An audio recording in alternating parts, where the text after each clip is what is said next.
or a comment that you would like to make? I'm going to sit Don't right be shy. I'm so glad you're staying. Anna. I just, congratulations, so beautiful, beautiful, beautiful work. I just wanted to ask how much of the 300 piece interpretation or... That's a good question. I would say the majority. I mean, the structure was there, but maybe you should ask the dancers, because I would say it's 90% improv, but they might have a different opinion. It's mostly, like, yeah, it changes every time. Yeah. Every single time. Even if you make up something that you're like, oh, I really liked this, it changes every single time. I changed every rehearsal, they had new prompts, new studies, new exercises to do, but it's all informing the work and creating more for us to pull from. But we did not have really a lot that was the same every time. It was more about the essence and the feeling or the moment. And this is the first time I've ever put on a production that was improvisation. I've always choreographed set. But I would like to clarify that improvisation performances are choreography. There is a history of labor in this work that I designed and curated, and then they came along with me and informed it even more. So I feel like it is just as much choreography, maybe a little scarier because you don't have something to rely on that you know you're gonna do. So that's what I liked about it, was that I wanted to do something in grad school that I hadn't ever done before. So of course you want to challenge yourself and push yourself. And they jumped in and did it with me. So thank you, Anna. We have a question over here. I have a question about when I saw that and the shedding and the burying, it's gone. And then so when all the performers had their rocks and had their own individual rocks, and they dressed them up with the no, but then wrapped them up. They were careful and gave them. So I was, yeah. You wanted a linear, logical storyline? No. That's not how life is. I hear you. The rock, for me, the rocks and the story, there are many layers and many levels, and they symbolize certain things for me and certain things for my dancers, I think, and maybe something different for you. I think that I change all the time, and I think this piece is about that going away and searching for softness. I literally had the phrase, search for softness, was walking into a dance studio this summer at residency. There was a rock under the furnace. I grabbed it and I started playing with it, and it made so much sense. Like, of course you work with something hard if you're looking for softness. And then everything evolved from there. But I am a mother, there's my 8-year-old right there, and there's all these layers of motherhood in there. And I love being a mother, and then I also hate it because it's so hard sometimes, and it's everything. It's all of those things. It encompasses all of those emotions. So I think the best things in life do. So, and then the no, for me that was about finding power and being able to say no.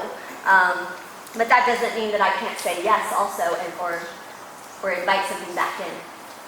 So I don't know if I answered your question, but this is not a B, C, D story. It's a story. Lucas has a question. Lucas. No. No. When we're done, you can run around. He's doing everything he can to sit still right now. It's very hard for him.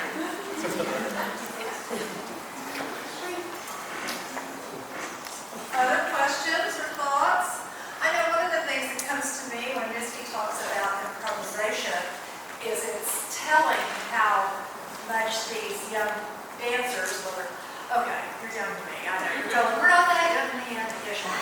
Anyway, but the way you work together allows that improvisation to find all those moments that crystallize where two or three of you are doing something, if not exactly exactly alike, so similar that, and it looks very purposeful, the way you intuit and then respond to one another. And that to me is just so magical and glorious. It was very emotional. I love that, Lucy. It was an emotional journey for me too. And I'm excited that you felt that. Thank you for sharing that. You know, the way I interpreted it was kind of like birth through death. I mean, it was like, you know, the beginning was, you know, all the joy of birth and, you know, playing with the rocks and everything. And then at the end, of course, it was, you know, very solemn. And, you know, kind of an ending. Can I ask you a question? Yes. So for me, some of this was about, there is this life cycle of humans, but it's also about the environment and the planet and just nurture and care. Did you sense that it was not just a human story, or was it mostly a human story for you? No, it was definitely A global story. Absolutely. That's a nice phrase. I might put that in my thesis state thing in the global story. Yeah, but I definitely felt it. I mean, you know, it was a birth and it was a death. And I mean, you could definitely be, you know, part of the whole thing. Yeah. These themes, when you make art, these themes that you do, they keep coming back, right? We all have these certain things that we do. And that film, I had to make that film, but I'm done with that. I didn't want to show it, but I had to show it because it's what I had to do to get to this. And it's part of it, but I'm done, you know? And so, I don't know, I'm rambling. Ben has a question. Ben, Yes. Father Ben, thank you for coming. He's the one who let me do this. Where did you find, where and from whom or what did you find inspiration as the whole thing was evolved? Like, were there other outside places where your spirit was moved or your creative spirit was moved? And what were some of those things? It started with, as a solo with a rock, and then I asked Taylor to join me, and then all these other people started joining me, and I just did these little experiments with them, and they sort of helped me move along, just things that I saw them do. But it just really kept going back to this idea of softness. I am not a gentle, soft person. People that know me know that I'm kind of intense. And that can be a great thing. But sometimes it gets a little wonky.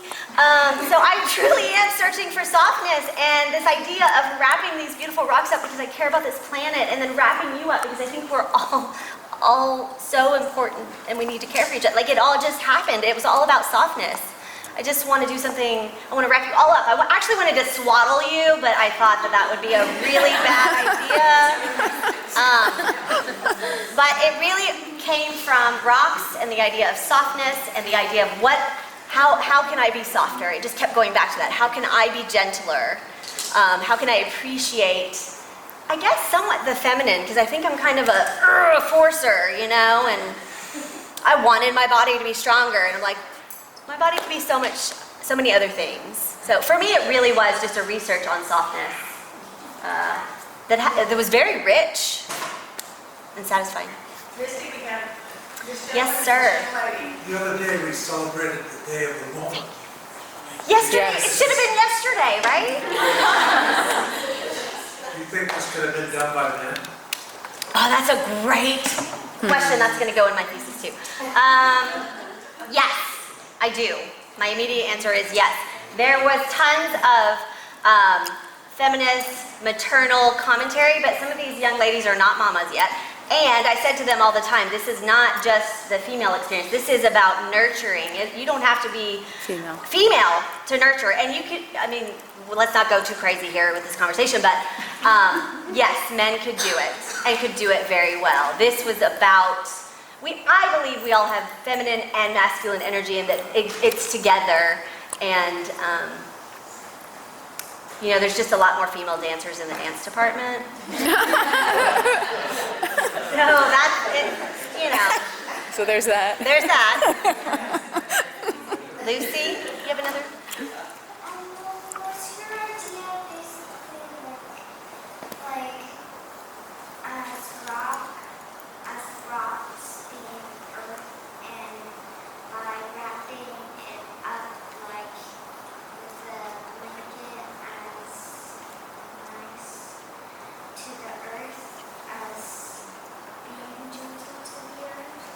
So sometimes the rock was a baby, and sometimes the rock was our planet.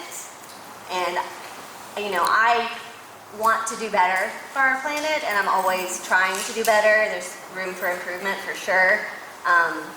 But I think art helps us to face what we need to do better, and hopefully, I truly believe it recalibrates us. And if I put the intention in the work, then hopefully it will manifest outside the work.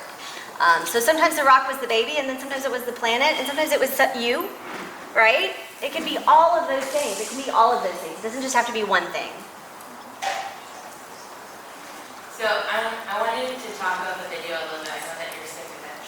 I know. I really, And this is my amazing videographer. She is a dance photographer, Nina.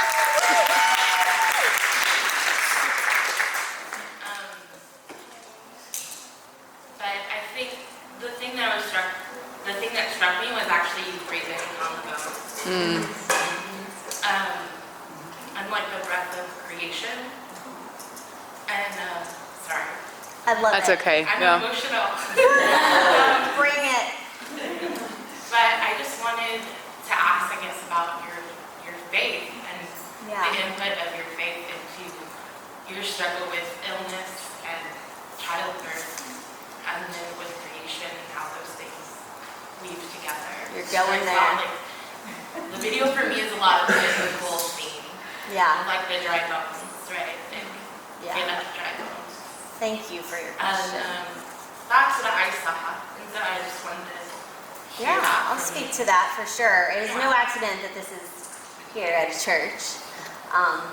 I am a believer in everything about dealing with a chronic illness. And, well, first of all, I had a baby, and 9 months later I was diagnosed with an autoimmune disease. And that is a really difficult thing to happen at the same time, right? So I'm 36 with a newborn, a dancer, and then I have joint pain all over my body. And just, it stripped away what I knew the world to be, who I knew I was, and the experience of have a new motherhood.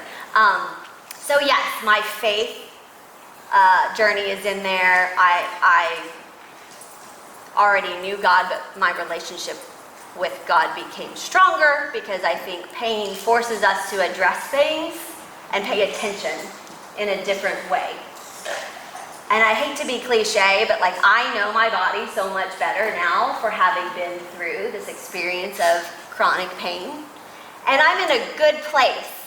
I really, I'm either you know, my doctor says, everything's good right now, and it might stay that way, and it might not, but you're in a good place. But he's not saying you're in remission, and they also don't know what they want to call it, but they call it this sometimes and that sometimes. But anyway, not, you know, whatever. But my faith, yes, my faith is stronger from it. My faith has, I don't know, it's hard to put into words, but it was me and God and the baby. And my husband was there too, but it was me and God and the baby. A lot. Because you're at home with your newborn by yourself a lot, and you're isolated, Yeah. and you're tired, and you hurt, and medicine doesn't work. And yes, I guess I didn't even really think about how much of that was probably in there. But should I say more? Okay. How long ago did you do the video? The video started in October. Well, you already had storyboard stuff. Yeah, I mean, Yeah. I knew what I wanted the film to be. I was doing my own little videos of myself for a while, for 6 months or so, and then she came and did 2 days of shooting Yeah. in the fall. And then the editing process. The editing process just got done. So, I don't recommend it. It's really hard to make film, y'all. It's really hard. Way harder than putting it together. I love it. Okay. Your emotion and the girls dancing, I never realized the softness of the floor. What did he say? Because you're so close? I just sensed that the floor was in motion with you guys. It wasn't a solid concrete base. It was moving. I love that. Interesting. I said to my dancers, we're performing in the whole room. Like, don't forget the whole room. And that's, the room was, the wagon was a performer, the floor was a performer, you were a performer, you were moving. Thank you.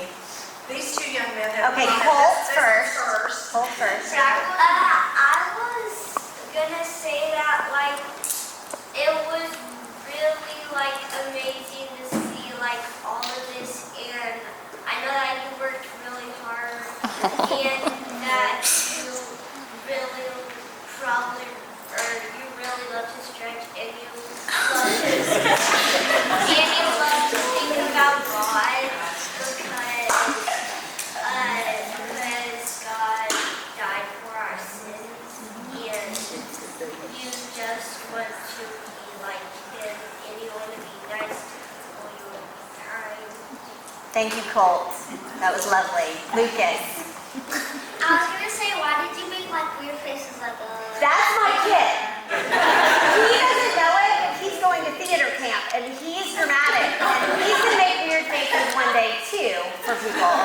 So. He does make weird faces. He does. Yeah. And he's hard to impress. He's hard to impress. You can tell he's real impressed. Any other questions or comments? Donna? Oh yeah. No, you're done.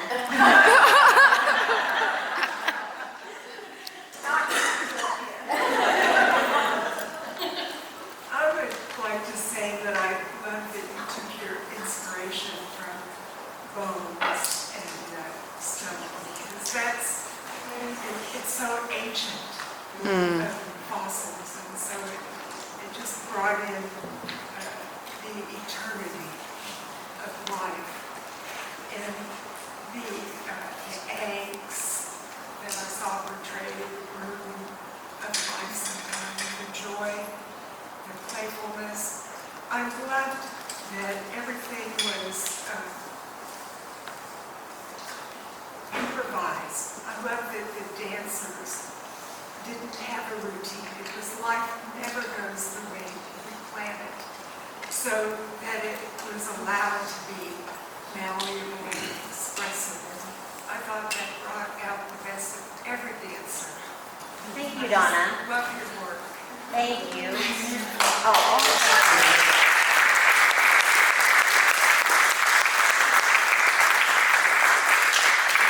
That made me think one thing that I want to share that goes back to Megan. I think I have learned that for me, art is very much about ritual. And I mean ritual like waking up every day, and the ritual of drinking my coffee, and the ritual of thinking about what inspires me, and then the ritual of burying things that need to die, and bringing things up that need to be brought up and born. And both of these pieces were very ritualistic and go back to the way I think that art is God, and my ritual is my faith, and it all goes together. So thank you for making me think of that, because ritual is huge. And I think ritual happens because people are experiencing faith. Celeste, and then there's another. I just thought it was a visual prayer. It was so beautiful. Y'all, is someone taking notes of these lovely comments? Write it down so I can take it. Oh, it's on, okay. Visual prayer. So spiritual for me, but it was the texture and the visual and the audio, and it was just a prayer happening to me. It was just beautiful.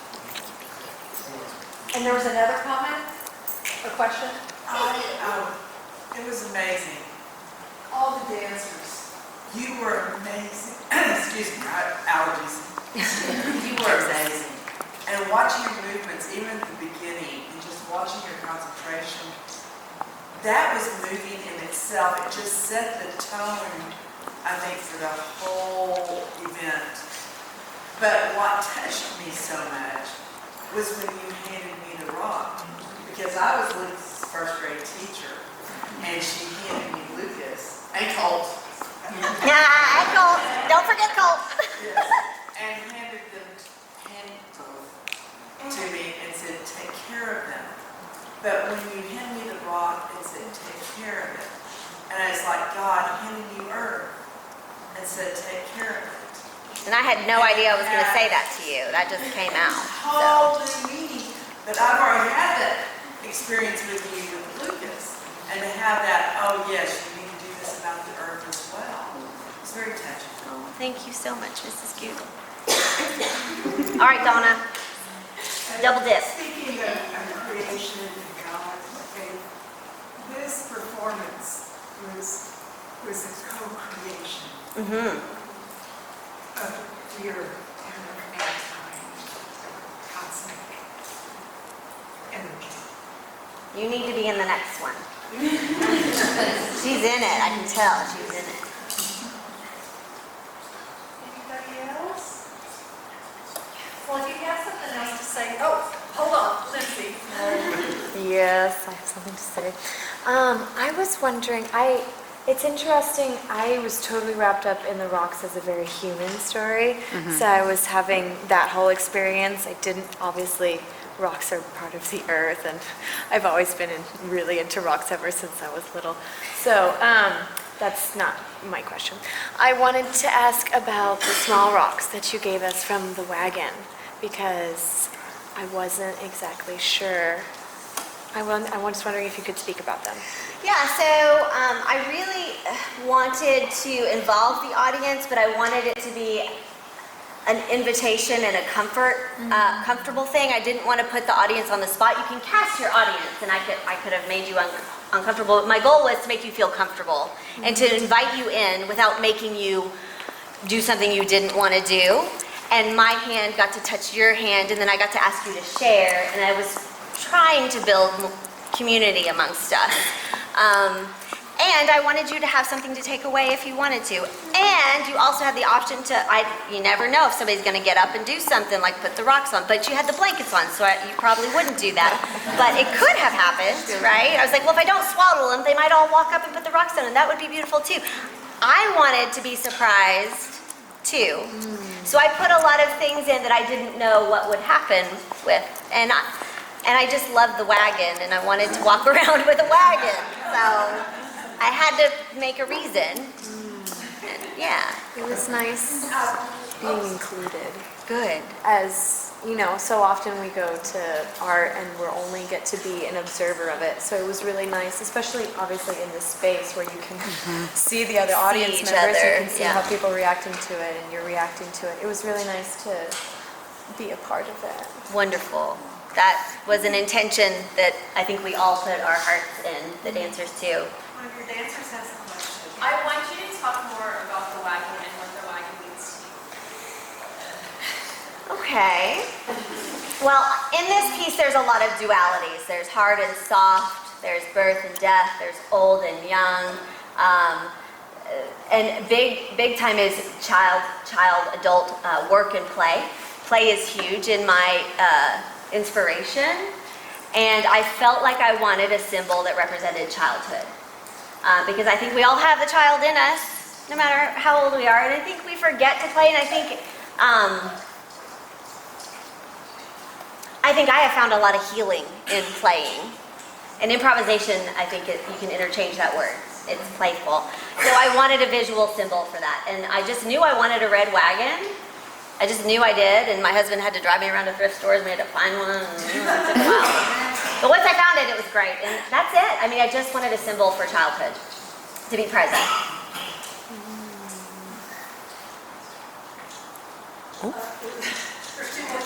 Susan. I just want to say I'm so impressed that y'all are sticking around and asking questions and commenting. You get an A+.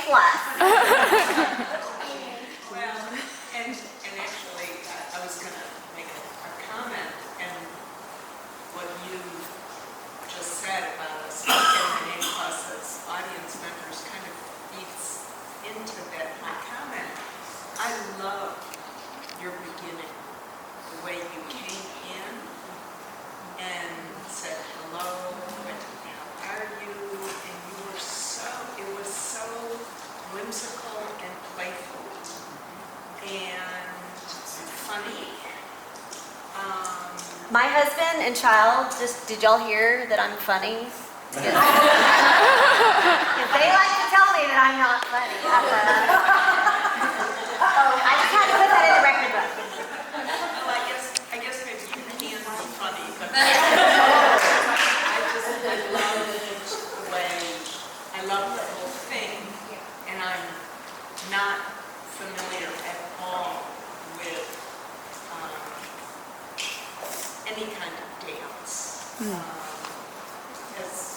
background, I'm very familiar with classical music and art, visual arts, but dance somehow escaped my parents and for me to think. So I really loved the whole thing, but I really liked how your beginning set the tone.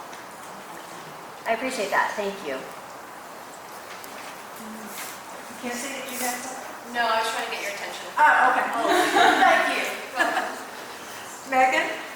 So I just want to say, as one of the dancers, that was, every time I had a rehearsal, it was very different from any kind of rehearsal I've had for me doing it or being a part of a show, just because each rehearsal was so very different from even some of the things that we produced here. It was like an experience. It wasn't like, I want to, to give you all this information. It was like, let me glean information from you and let's come together as a group. And it was just, it was something that I needed. Sorry. I love you. But to have that experience throughout as we were going through it, I think it translated that this was an experience as well. It wasn't just I was performing, I was experiencing it again. And I'm just grateful for that opportunity. So thank you. I'm grateful for you. I'm grateful for all of you. Every single one of you here.